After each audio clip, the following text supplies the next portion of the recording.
Eh, asal Assalamualaikum warahmatullahi wabarakatuh. Perkenalkan, nama saya Muhammad Abedin Pratama dengan NPM 231506101. Di sini saya akan mempresentasikan tentang contoh soal logika dari 6 materi dari tiap-tiap kelompok dari kelompok 1 sampai 6. Jadi langsung saja.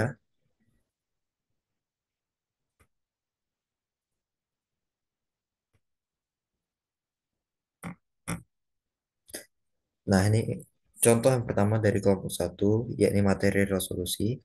Tentukan kevalitan dari argumen. Jika pejabat melakukan korupsi, maka rakyat tidak akan marah, atau kejaksaan akan memeriksanya. Jika kejaksaan tidak akan memeriksanya, maka rakyat akan marah. Kejaksaan akan memeriksanya, dengan demikian pejabat tidak melakukan korupsi. Nah, kemudian untuk penyelesaiannya, langkah pertama yaitu kita harus menentukan variabel-variabel proporsional dalam dan membuat ekspresi logikanya. A. Pejabat melakukan korupsi, B. Rakyat akan marah, dan C. Kejaksaan akan memeriksanya.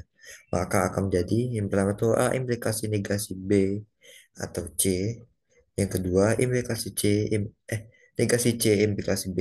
Yang ketiga C, dan yang keempat negasi A. Jadi ekspresi logikanya adalah A implikasi negasi B atau C, dan negasi C implikasi B, dan C sama dengan negasi A.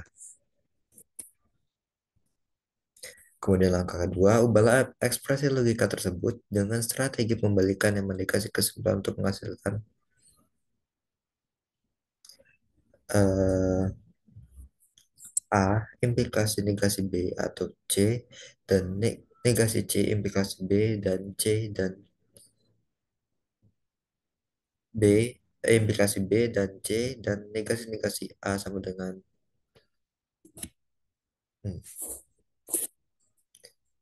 Kemudian langkah ketiga itu ubahlah menjadi klausa-klausa CNF.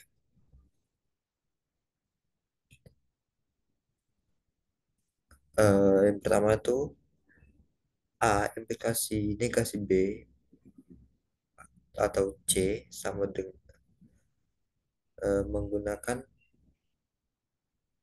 enggak, sama dengan negasi A atau negasi B atau C sama dengan negasi A atau negasi B atau C.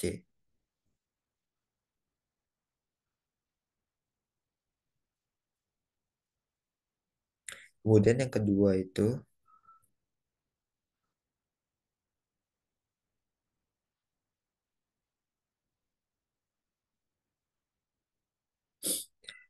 negasi C implikasi B menggunakan law of double negation, yaitu menjadi negasi-negasi C atau B terus menjadi C atau B.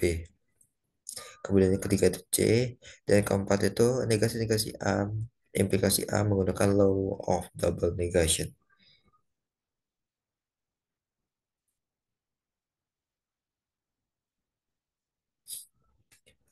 Selanjutnya bentuknya akan menjadi seperti berikut: negasi A atau negasi A atau negasi B atau C dan C atau B dan C dan A sama dengan 2.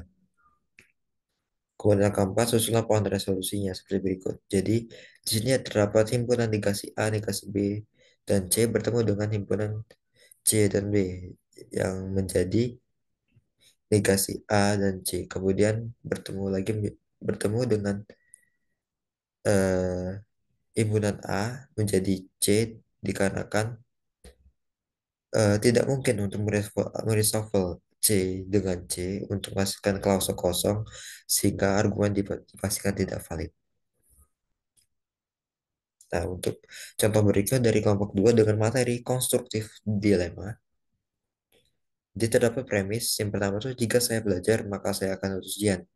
Yang kedua, jika saya tidak belajar maka saya akan mencari pekerjaan. Dan yang ketiga, saya belajar atau saya tidak belajar. Berdasarkan premis di atas, apa kesimpulannya? Jawabannya, premis 1, jika saya belajar maka saya akan lulus ujian. Jika P, maka Q. Premis 2, jika saya tidak belajar, maka saya akan menjadi pekerjaan. Jika R, maka S. Dan premis ketiga, saya belajar atau saya tidak belajar, P atau R. Menurut aturan konstruktif dilema, kita dapat menyimpulkan bahwa kesimpulannya saya akan lulus ujian atau saya akan mencari ujian Q atau S.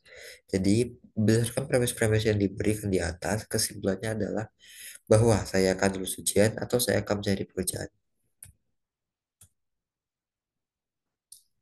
Jadi kemudian dari kelompok 3 dengan materi kuantor universal. Jadi diketahui proposisi tidak ada cacing berkaki empat yang dapat terbang.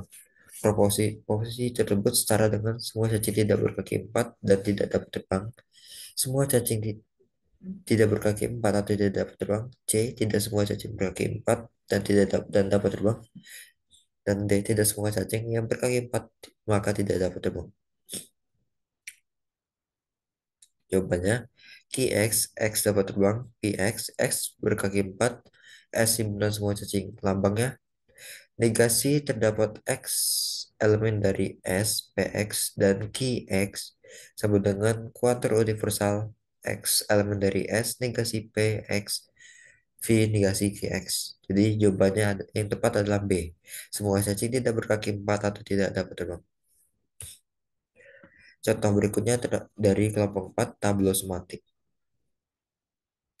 Diberikan premis satu kuantor universal X, MX, dan NX ditunjukkan bahwa MA dan NA adalah konsekuensi logis dari premis tersebut menggunakan metode tableau semantik. Jawabannya yang pertama dari kuantor universal X, MX, dan NX kita dapatkan MA dan NA. Jadi kesimpulannya MA dan NA adalah konsekuensi logis dari premis tersebut. Contoh berikutnya dari kelompok 5, resolusi predikat. Premis, semua manusia adalah fana. Yang kedua, Socrates adalah manusia. Yang ketiga, jika Socrates adalah filsuf, maka Socrates bijaksana. Yang keempat, Socrates adalah filsuf. Yang kelima, tidak ada manusia yang bijaksana adalah tidak fana. Jadi kesimpulannya, apakah Socrates itu bijaksana? Pertama, kalau kita konversi premis ke bentuk clause.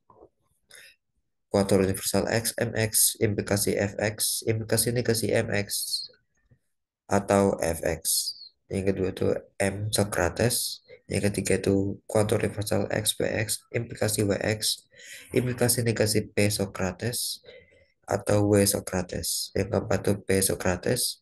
Dan yang kelima itu kuantum universal x mx dan wx, implikasi fx, implikasi negasi mx atau negasi negasi wx atau fx.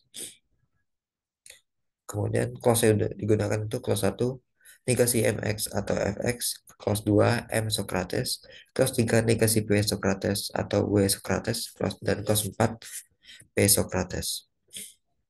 Kemudian kita proses resolusinya dari clause 2 M Socrates dan clause 1 negasi MX atau FX dengan substitusi X sama dengan Socrates. Negasi M Socrates atau F Socrates, M Socrates, resolusi F Socrates. Kemudian dari clause 4 P Socrates dan clause 3 negasi P Socrates atau W Socrates. Negasi P Socrates atau W Socrates, P Socrates, dan resolusi W Socrates. Jadi kesimpulan yang didapat dari langkah resolusi di atas ditemukan bahwa W Socrates adalah benar. Jadi eh, kesimpulan apakah Socrates bijaksana adalah benar. Kemudian dari contoh terakhir dari kelompok 6 tentang generalisasi universal. Premis yang pertama itu setiap siswa di kelas menyukai matematika. Yang kedua, Mark adalah siswa di kelas tersebut. Kesimpulan, apakah Mark menyukai matematika?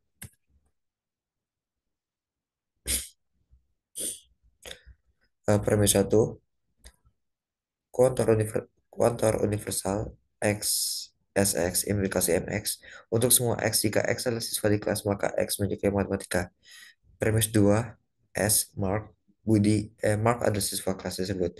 Karena Mark benar dari premis pertama, kuantum universal SX implikasi MX, kuantum universal SX implikasi MX, kuantum universal SX implikasi MX, maka M. Mark juga benar. Sekian presentasi dari saya tentang contoh-contoh materi logika dari tiap kelompok. Saya akhiri. Wassalamualaikum warahmatullahi wabarakatuh.